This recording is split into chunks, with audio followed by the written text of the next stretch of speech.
وجعلنا من الذين يستمعون القول فيتبعون أحسنه أما بعد.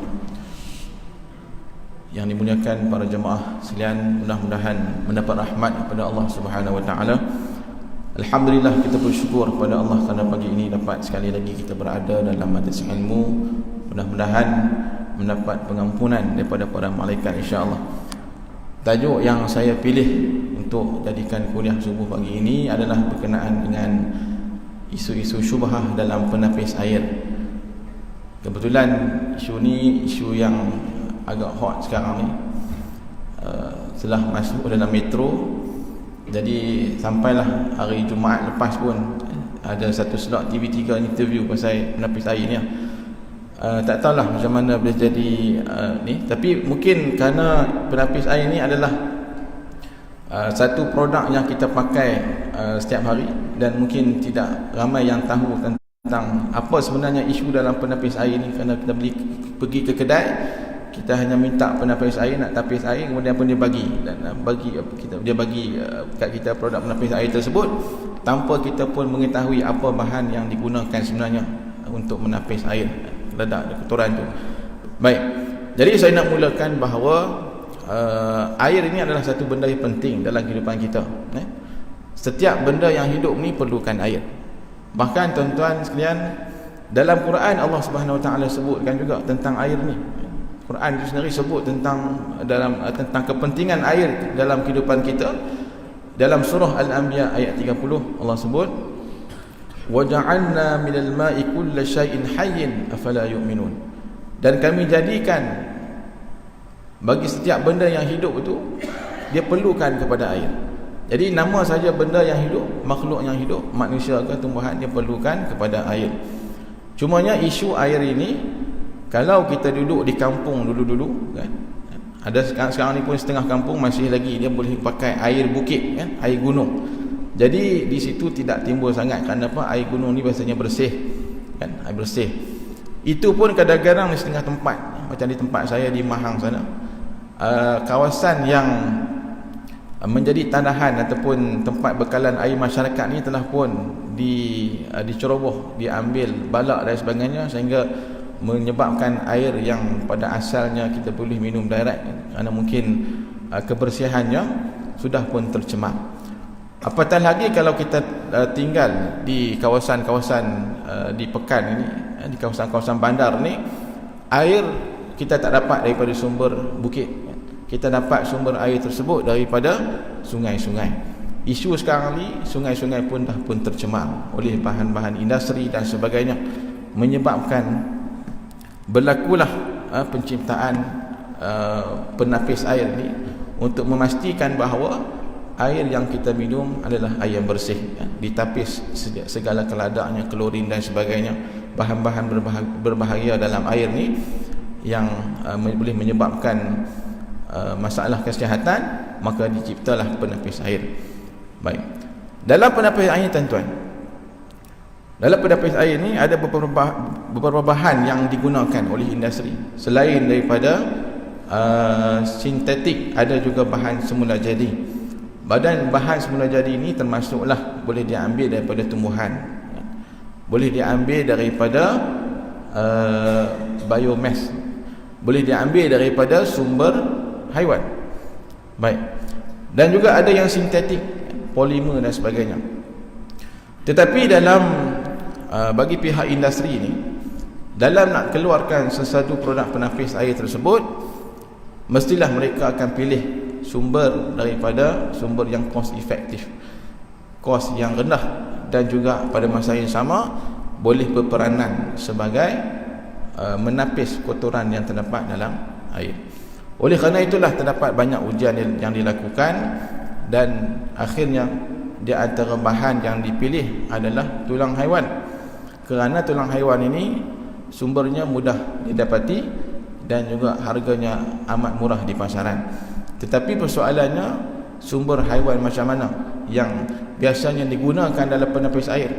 Kerana kebanyakan bahan-bahan ini kita tak cipta sendiri di Malaysia, tapi kita import daripada negara luar, iaitu China dan Taiwan dan juga Australia kan. China dan Taiwan ini terkenal dengan industri penternakan babi terbesar kat dunia. Kalau ikut dalam kajian CME, Chicago Merchandise apa satu, CME tu, pada tahun 2012 penternakan babi di China ni lebih kurang dalam 54% daripada babi seluruh dunia. Maknanya dia boleh provide 54% daripada perbekalan babi dunia. Dan kita dah tahu dah bahawa sumber-sumber babi ni semuanya digunakan, daripada dia punya dagingnya, dia punya lemaknya, daripada pankreas dia, daripada mukosanya, daripada bulunya, daripada tulangnya pun digunakan. Dia antara benda yang digunakan, dimanfaatkan daripada tulang ni adalah untuk menghasilkan activate carbon ataupun carbon aktif. Yang itulah yang kita gunakan dalam penapis air. Ada lagi satu sumber, iaitulah sumber daripada lembu, lembu. Tapi lembu ni banyak diambil daripada Australia. Australia ni tuan-tuan, dia menghasilkan yang kita makan lembu orang ni, banyak import ni daripada Australia. Itu yang sembelih, kan? Yang tak sembelih pun banyak juga. Jadi sumber tulang lembu ni juga diproses dan dihasilkan sebagai activate carbon, kerana kosnya yang murah dan juga mudah didapati. Baik, hari ni kita nak tengok ni. Kita tengok sikit. Kita mungkin sebenarnya duduk petapis air kat rumah kan, tapi apa benda sebenarnya fungsi karbon ni macam mana sebenarnya? Baik, kita tengok dulu macam manakah yang dikatakan penggunaan tulang haiwan dalam produk penapis air, ya? Okey, kalau kita boleh tengok penapis air yang ada dekat rumah kita, ada dua jenis penapis air ni. Satu kita letak kat luar rumah, kan? Namanya outdoor filter, kan? Kita letak dekat pilih pipe kita tu outdoor filter, kan? Dalam tu ada 5 lapisan lebih kurang. Ada 5 lapisan. Dia ada activate carbon, dia ada pasir silika dan juga batu zeolite, kan? Ada 5 lapis. Kan? Apapun activate carbon memang digunakan, kan? Cuma bahan apa yang digunakan tu ni kita akan tengok nanti. Baik. Jadi satu karbon, kan? Apa fungsi karbon ni tuan-tuan? Karbon ni fungsinya adalah untuk kita menapis kotoran, kerana dalam air ni ada klorin, banyak klorin, kan? Lebih kurang 40% dia boleh tapis kotoran, dan ditapis pula dengan penapis air yang lain. Itu pun kadang-kadang kita pakai penapis air dekat luar rumah ni. Jadi dalam tangki kita pun masih lagi ada kotoran, kan? Dan kadang-kadang kita backwash minggu sekali, itu keluar dan nampak kadang air itu hitam. Kalau kita minum direct kita tak nampak, kan? Tapi kalau tapis dan juga kita backwash minggu sekali, memang akan keluar hitam. Kadang-kadang takut nak tengok, kan? Takut nak minum. Rupanya itu keladak yang ada. Sebab tu kadang-kadang dalam baldi yang kita masukkan air, kalau tanpa tapisan, direct kita ambil air daripada air kita ni, letak dalam baldi, dia akan berkeladak tu. Itu maksudnya dalam air tu kita tak nampak dia ada kotoran, karat dan sebagainya. Baik. Jadi fungsinya adalah untuk menapis kotoran, klorin, dan bahan-bahan logam yang lain lah yang berbahaya, kan? Kemudian dalam rumah juga kita bisa pakai, kan? Ada kowe, kuku dan macam-macam lah. Dalam rumah ni kita panggil sebagai dispenser, water dispenser. Baik, kadang-kadang dalam water dispenser ni kita ada syarikat yang jual air kalsium, kan? Kita air ni kalsium. Bagaimana kalsium tu boleh terhasil daripada air? Air ni kalau direct daripada air syabas tak ada kalsium. Tapi apakah yang menyebabkan kalsium tersebut terdapat dalam air?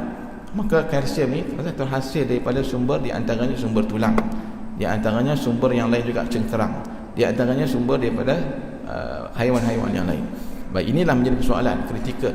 Kenapa dalam penapis air ini perlu diperhatikan isu halal haram? Kerana kita nak pastikan bahawa sumber yang digunakan itu adalah sumber daripada bahan yang halal saja. Kalau kita perhatikan dalam air mineral, tuan-tuan, dah fikir tak kenapa air mineral macam ni dia perlu ada logo halal, kan? Wahal ni air mineral saja, dan botol pun daripada plastik. Kalau ikut tak perlu ada lah logo halal. Tapi kenapa syarikat air mineral water ni dia minta halal ni, ya? Kerana dia melibatkan isu penapis air, kan? Bila Jakim check, kalaulah dia punya penapis air itu menggunakan unsur daripada tulang haiwan, maka takkan dapat logo halal ni, kan? Tapi kalau dia bebas daripada tulang haiwan, maka barulah ada dapat juga kebersihannya barulah JAKIM akan certified halal. Ayat ni tengok sini kan. Baik, baru-baru ni pada hujung bulan 12 baru ni kan juga tular di media sosial tentang satu kedai rangkaian kedai Subway kan. Isunya tak dapat halal. Kenapa? Kerana isu ni dia pakai penapis air daripada tulang haiwan kan? Dan juga adalah isu bahan mentah dia. Jadi dia apply halal tapi tergantung digantung memang tak dapat halal sebab ada isu sehinggalah dia dapat selesaikan isu penapis air dengan cara dia kekalkan bahan-bahan mentah tu, barulah boleh dapat halal. Baik, kita kembali kepada isu kita tentang penapis air ni. Baik, jadi tulang haiwan ni dia pakai untuk dua benda. Satu, carbon active ni. Kalau outdoor filter dia pakai carbon active. Baik, untuk satu lagi dispenser ni dia sebut sebagai bioceramic. Bioceramic ataupun calcium ball.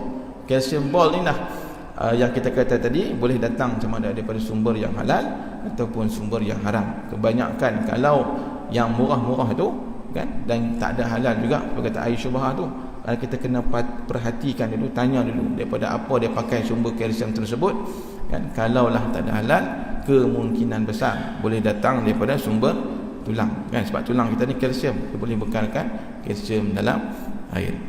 Baik, jadi kenapa industri ni lebih suka pilih tulang haiwan kan? Kerana mungkin kita sebut tadi, dari segi perbezaan harga yang begitu ketara di antara tulang haiwan dengan bahan-bahan halal yang lain ni. Contohnya dalam satu interview yang saya sebut, kajian ni tuan-tuan adalah kajian yang berdasarkan kajian lapangan lah yang saya buat dengan syarikat-syarikat penapis air di Malaysia ni. Sebenarnya di Malaysia ni tak banyak syarikat yang menghasilkan penapis air. Dia ada lebih kurang 4-5 syarikat besar saja. Yang jenama bawah tu adalah OEM yang diproses dengan kilang yang sama. Di antaranya kilang Electrofast terletak di Kelang, di Padang Jawa di Kelang. TK Multitrade yang terletak di Seri Kembangan dekat dengan kita. Satu lagi Hijrah Water terdapat di Tangkap kan. Pun begitu tuan-tuan, kalau nak cari kilang yang fully dimiliki oleh Muslim ni, satu saja, iaitu Hijrah Water, proses sendiri. Yang lain tu syarikat bangsa Cina lah, tapi dia dapat halal juga. Contoh macam kita tengok di dalam list JAKIM tu, Electrofast dengan TK Multitrade ni dikeluarkan penapis pun dia dapat halal.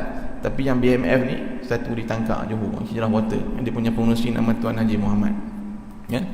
Baik, jadi dalam carbon aktif ni perbezaan harganya, bagi contoh, kalau 1 kilo tulang haiwan harganya lebih kurang dalam RM6.80 ya. RM6.80 kan, berbanding dengan cengkerang laut.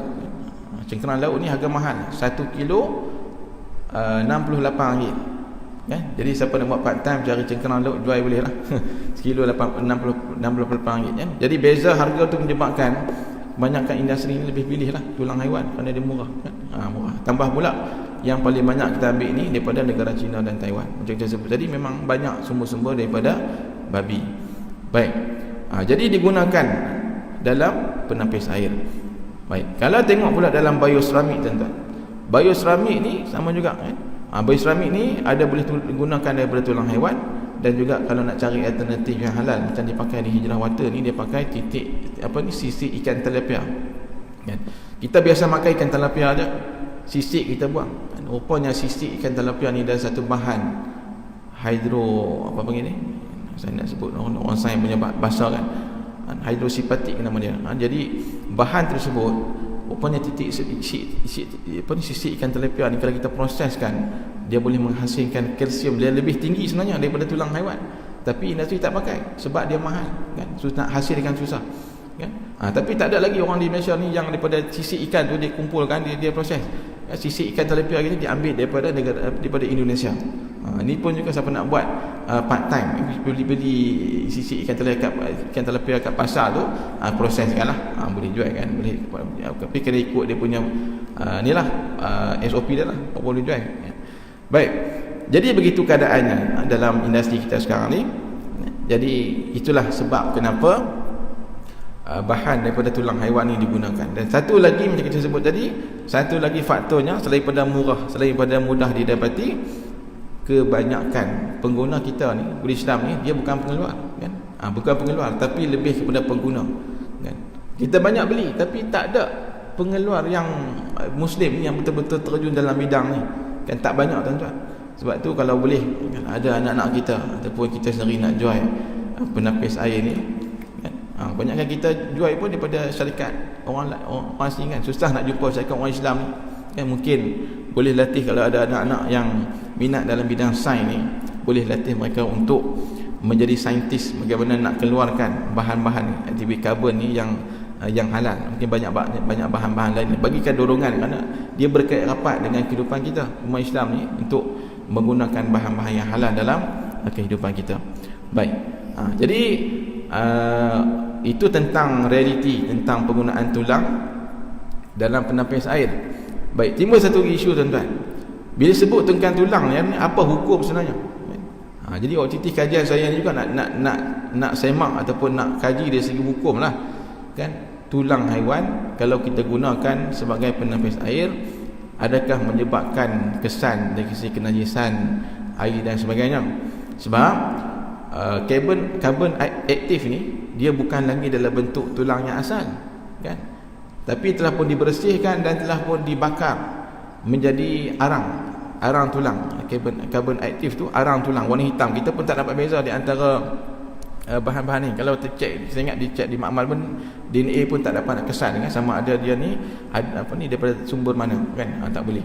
Tapi secara asasnya kan, kalau datang daripada sumber tulang, itu yang kata syubhah tadi tu, syubhah sebab kita tak pasti daripada tulang mana. Baik, jadi tulang haiwan ini kalau ikut kepada hukum mazhab kita, hukum fiqh kita, kalau tulang daripada tulang babi, confirm lah kan, sebab benda tu daripada babi. Jadi sebarang bentuk, sebarang bahan-bahan yang terhasil daripada babi, dia confirm haram kan, dikira mughalazah kan, tak kira lah dalam mazhab Syafi'i kita. Walau macam mana pun dia proses transformation kan? Itu istilah kita, transformation dalam istilah fiqh ni istihalah kan, perubahan daripada bahan asal tulang haiwan kita bakar menjadi arang tulang kan. Itu proses istihalah, ihram, pembakaran. Last sekali jadi arang tulang. Baik, dalam mazhab Syafi'i dia hukum yang akhir ni, bahan produk akhir ni tetap kira sebagai haram. Kenapa? Kerana sumber asalnya adalah daripada sumber yang haram kan. Kes ni sudah sama macam kes gelatin. Gelatin yang kita yang mungkin banyak digunakan dalam produk makanan hari ni, produk kosmetik dan sebagainya. Gelatin tu dia berasal daripada lemak babi kan. Lemak babi diproses jadi gelatin. Jadi dalam mazhab Syafi'i dia tetap dikira sebagai haram kerana sumber asal daripada sumber yang haram. Jadi tentang babi ni jelas bahawa haram digunakan. Ataupun dalam standard Malaysia, standard halal pun dia tidak dibenarkan guna kalaulah bahan tersebut berasal daripada khinzir. Baik, yang keduanya tulang haiwan halal tapi tidak disembelih. Apa status dia? Tulang haiwan halal, contoh daripada macam lembu, tapi tidak disembelih secara syarak. Baik, dalam mazhab Syafi'i, kalaulah tulang tersebut daripada tulang haiwan halal tapi tidak disembelih secara syarak, maka hukumnya masih lagi dalam kategori najis kan. Kategori najis berlainan dengan hukum kulit kan. Kulit haiwan ni lain sikit hukumnya kerana dia ada dalil kan. Dalam mazhab Syafi'i begitu. Contohnya kita ambil kulit daripada kambing tak sembelih, kita samak kan, kita bersihkan, kita jadikan sebagai beg, jadikan sebagai peralatan kulit, maka harus digunakan kerana ada dalil yang menyentuh tentang hukum kulit ni, kulit haiwan. Baik, tapi untuk tulang maka dia kekal dalam hukumnya najis kan, najis mutawassithah. Baik, oleh kerana itulah tuan-tuan, bila bahan daripada penapis air ni datang daripada tumbuh tulang ni, macam kita sebut tadi, sama ada tulang babi ataupun tulang lembu tak sembelih ni, dia dalam kategori sama ada haram ataupun syubhah. Baik, jadi sebab itulah kita kena berhati-hati. Jadi tujuan saya mendedahkan isu ni supaya kita tahu bagaimana isu yang terdapat dalam penapis air ni, dan semoga kita lebih berhati-hati dalam nak membeli sesuatu produk air. Ada orang tanya 2 hari lepas pada orang email dia pergi Sempurna sana, tak tahu sampai ke Sempurna Sabah, kata saya dah beli dah penapis air ni, macam nak buang macam mana. Ya dah beli dah, tak apalah kan, tak kira kategori kita tahulah ni kemudian ni. Kalau untuk yang akan datang ni, kalau kita nak beli, sama ada kita tengok kepada logo halal yang terdapat pada produk tersebut, ataupun kalau tak ada logo halal pun bukan kata tak halal. Yang kalau tak ada logo halal bukan tak sebenarnya tak halal kan, cuma kita kena pastikanlah, tanya kepada penjual tersebut, pada pengeluar tersebut, sumber apa yang pakai, bahan apa yang dia pakai untuk penapis air. Kalau dia kata bukan daripada tulang, maka belilah, tak ada masalah kan. Maka concern kita tentang tulang tu saja, karbon tu terutamanya kalaulah beli yang murah-murah ni, itu yang kemungkinan besar dia ambil daripada penapis tulang haiwan ni. Baik, di Salak ni ada satu kedai, Mr. Awang. Saya pun pakai Mr. Awang. Saya ingat dulu Awang apa, Awang Chia ke apa, rupanya Awang tu. Ni Awang Saleh ni, kira Mr. Awang ni orang Melayu kita lah, yang buka di Salak ni. Dan saya tanya juga karbon apa dia pakai, maka dia kata tak pakai, dia tak pakai tulang, cuma dia pakai bahan lain seperti cengkerang, dia pakai daripada coconut shell. Itu apa orang Mahang sebut sebagai coconut shell, orang sini apa, tempuronyok, ronyok apa, tempurung kelapa. Tempurung kelapa, ataupun ada pakai bambu bambu ni buluh lah, bahasa orang sini, bahasa orang Mahang bambu. Jadi dia pakai situ, kita boleh belilah. Sebab tu tuan-tuan, sebenarnya ada sebab lah kenapa menteri ada judul kita apa, menteri kita sebut tanam buluh kan, rupanya boleh pakai ganti buluh ni boleh pakai dalam penapis air rupanya, buluh ni kan. Jadi nilai yang tinggi lah. Itu dia antara alternatif lah kan. Kalau maksudnya walaupun tulang ada, tapi pada masa sebenarnya alternatif halal ni banyak, cuma pemilih dipilih oleh industri kerana murah aja kan. Tapi bahan alternatif kepada tulang ni banyak. Contoh macam untuk kabin tadi, kita boleh ganti dengan bambu tadi, dengan coconut shell tadi ya. Okey, untuk kalsium pula sebenarnya macam yang kita sebut tadi, kalsium ni alternatif halalnya adalah kita boleh pakai kalsium daripada sisik ikan tilapia. Cuba mahal sikit lah sebab proses dia tu agak rumit kan. Dan teknologi ni hanya ada di Hijrah Water saja, yang lain tak ada kan. Pun begitu tuan-tuan, saya bukan nak promote yang Hijrah Water tu, bukan kata nak promote syarikat kan. Caranya adalah tuan-tuan pilihlah mana-mana penapis air pun, asalkan dia ada halal dan juga bebas daripada tulang haiwan. Jadi itulah di antara isu-isu yang terdapat dalam industri halal kita sekarang ni. Isu-isu yang lain banyak juga kan. Jadi mudah-mudahan dengan perkongsian pada pagi ini dapat memberikan sedikit kesedaran halal awareness kepada kita semua dalam memilih produk-produk peralatan yang bebas daripada unsur-unsur yang haram ataupun syubhah. Baik, saya rasa sekadar esok sajalah kuliah subuh kita kan. Tajuk dia, satu tajuk dia tak panjang-panjang, satu je kan. Jadi insya-Allah mudah-mudahan ada kebaikan untuk kita kongsikan bersama. Boleh sebar-sebarkanlah tentang isu ni kepada yang lain. Hati-hati dalam pemilihan produk. Jadi yang baik kepada Allah SWT, yang buruk adalah kelemahan daripada saya. Qul qawli hadza wa astaghfirullahal azim li wa lakum. Wassalamualaikum warahmatullahi wabarakatuh. Bismillahirrahmanirrahim. Alhamdulillahirabbil alamin. Wassalatu wassalamu ala Rasulillah wa ala alihi wa sahbihi ajma'in. Allahumma 'allimna ma yanfa'una wanfa'na bima 'allamtana ya arhamar rahimin.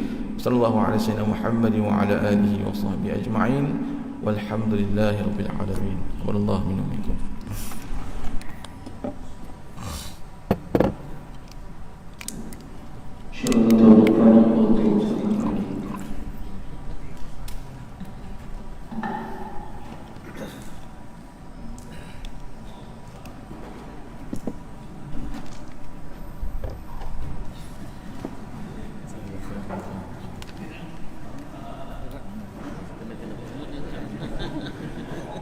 Ustaz kena promote ni.